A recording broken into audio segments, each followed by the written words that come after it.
السلام علیکم ناظرین، الیکشن کمیشن نے توشاخانہ کیس میں عمران خان کو نااہل قرار دے دیا۔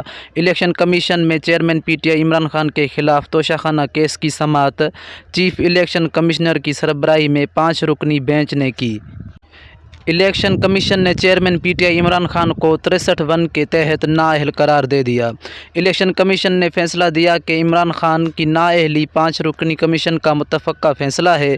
Chairman P T I Imran Khan نے غلط گوشوارے جمع کروائے۔ Chairman P T I Imran Khan رکن قومی اسمبلی اب نہیں رہے۔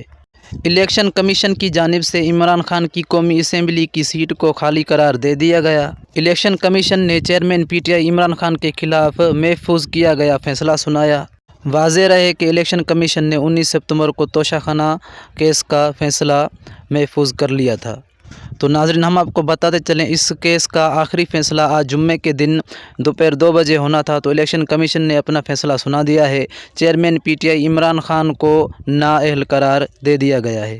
اس معاملے میں یہ جو فیصلہ ہوا تھا، اپنی رائے کمنٹ سیکشن میں ضرور بتائیے گا۔ اگر آپ نئے ہیں تو ہمارے چینل کو سبسکرائب کریں، ساتھ ہی لگے بیل آئیکن کو دبائیں تاکہ آنے والی ہر نئی ویڈیو آپ تک پہنچے۔